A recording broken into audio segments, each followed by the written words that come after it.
Alright, ladies and gentlemen, today I'm going to work on this. I had to clean it off to look at it. It's a Ridgid. Let's see, Ridgid number 250 hammer. Looks like it's brand new by the looks of it. It doesn't have any dings or dents that I can really see, but I bought this through the estate sale and I got like $1.80 or less in it, and I think I got less than $1 in this handle right here.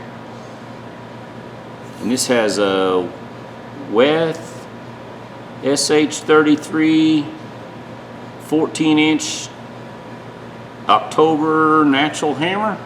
I guess that means octagon. Anyways, I'm gonna have a nice hammer for less than $4. I'm gonna scrape this down, and I think this is just stained. I don't think it's got a finish on it, but I'm gonna scrape it off with a razor blade. It does have a finish. It has a lacquer. Yeah, I think that's a lacquer finish. I'm gonna scrape all that off and then go back over it with a light 220 sandpaper, and then just use oil on it. Anyways, I'm gonna soak this for a couple hours in that rust remover, that homemade rust remover I got. I have another handle, but it's longer. I don't like the long handle. I like the shorter handle. So this ought to turn out to be a really nice hammer. Let's see what I get. All right, this has been in the rust remover for about 4 hours. I'm gonna go ahead, I don't have a whole lot of time, so I'm gonna go run it over the wire wheel so I can shoot some paint to it. I might, clean up the ends. We'll see. Let's see what it looks like on the wire wheel. And it almost looks like it's hardened on the ends here. Look at that. Huh.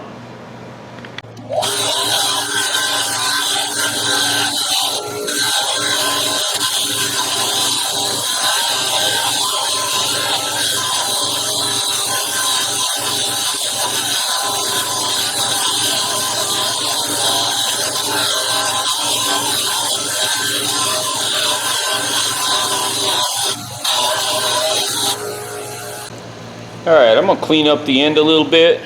There's some pitting down on there. I don't think that's been used. I think that's just pitting. That one, yeah, it hasn't been used. I don't know why someone would buy just a head. I wonder if they just used the handle for something. I'm going to run it over the belt sander. I think this is, I don't know, 220 maybe? And this is a fiber belt. I think this is a medium, or maybe this is a fine grip. Anyways, doesn't matter.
polished the ends a little bit. I'm ready to paint it. I'm gonna paint it this sunrise red, one of my favorite colors.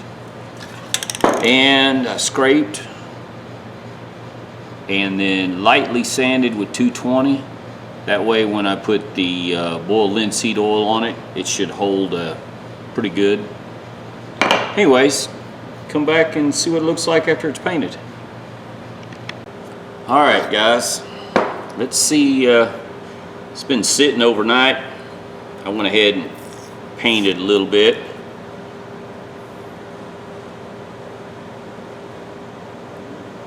I shined the ends up just a little. I didn't do a whole lot. You can see the end. It's still got a lot of pitting.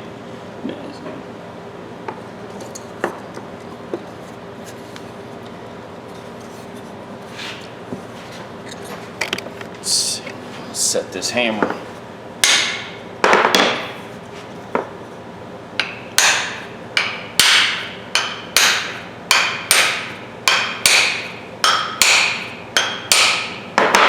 Oh yeah. Hey, that's down there. That's seated well. I can seat it a little bit more maybe.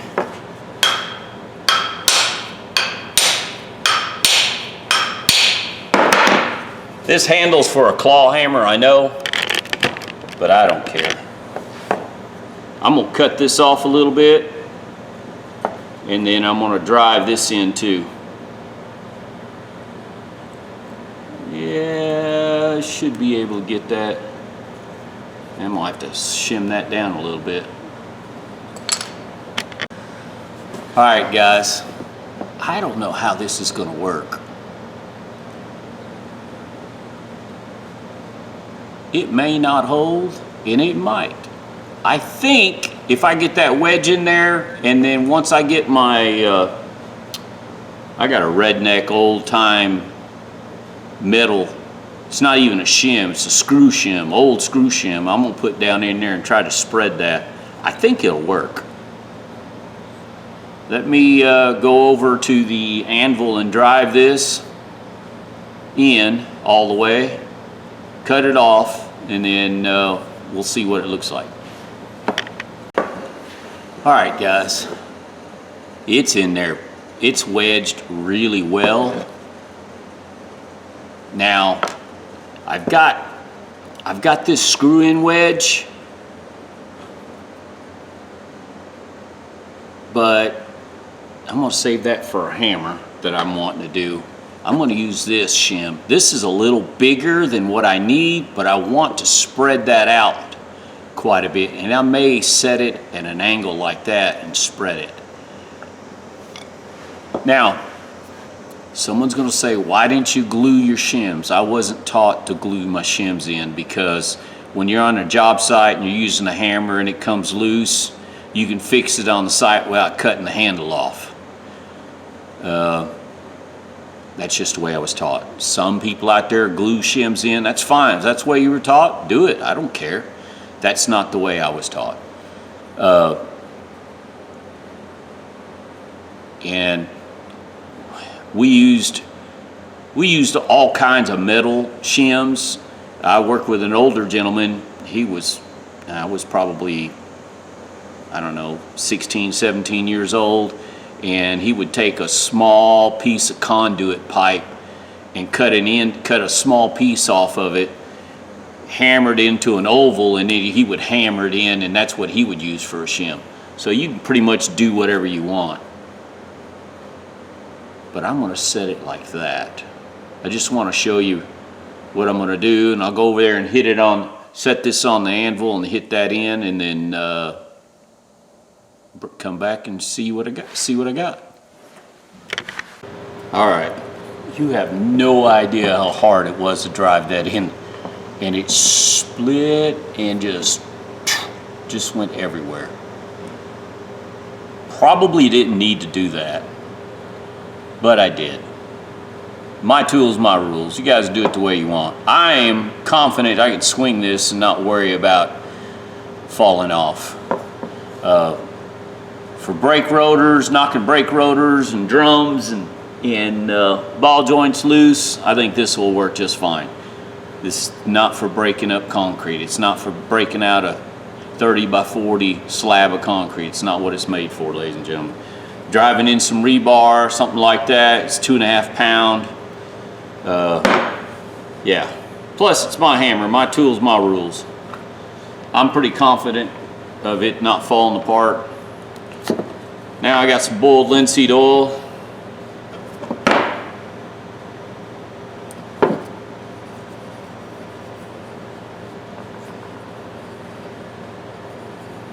I need to put some back in a squirt bottle. Linseed oil does not like being out in the open air.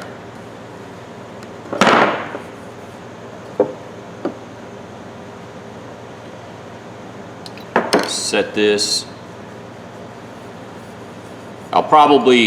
Normally what I do is I coat the handles once a day for a week, and then you're supposed to, the way I was taught, once a day for once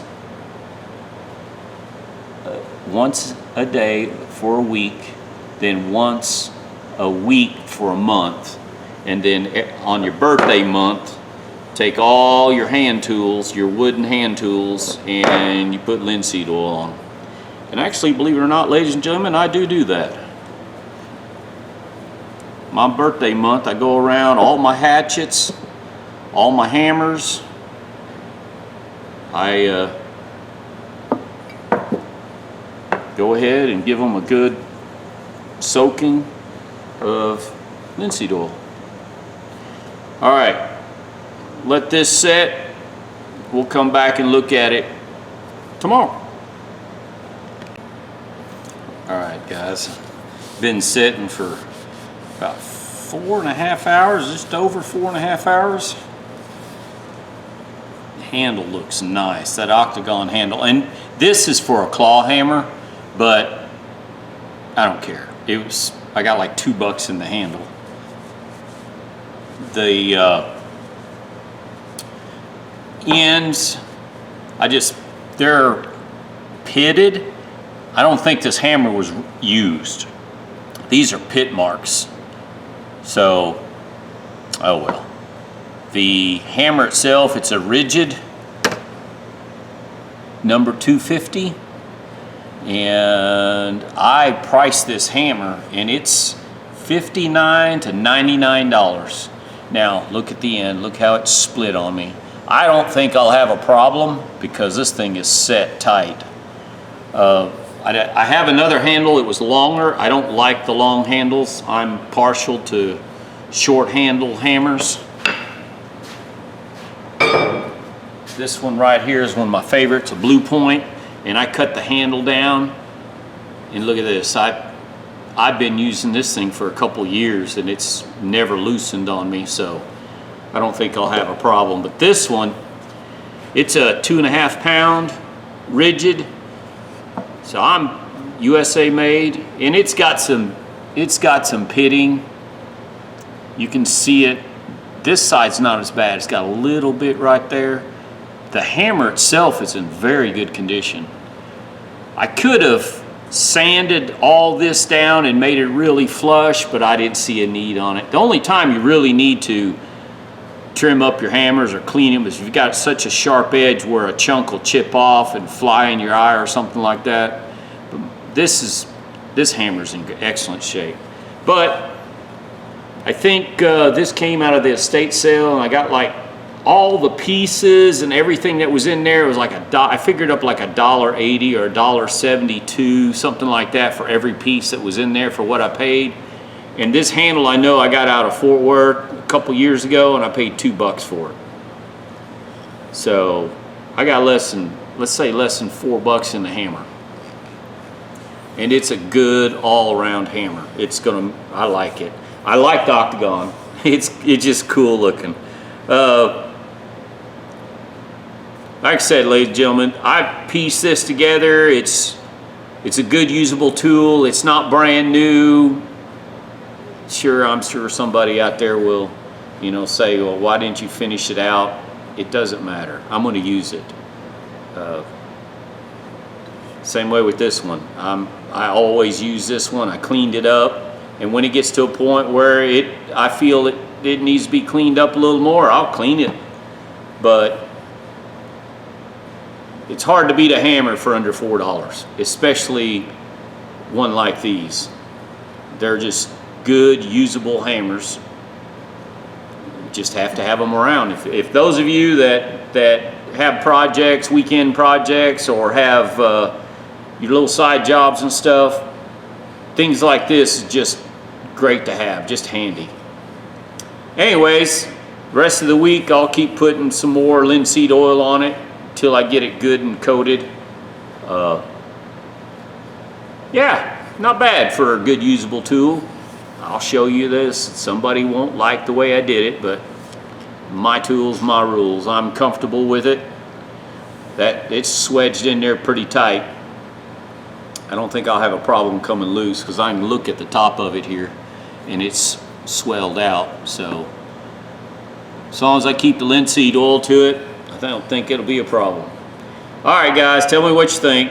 I'm sure I'm going to have a negative comment about this one, but give me thumbs up, thumbs down. Subscribe if you like. I bring old junk tools back to a usable condition, and I had an old rusty head, I had a leftover handle, and put it together. And I think these handles were seconds. That's the reason I got them so cheap.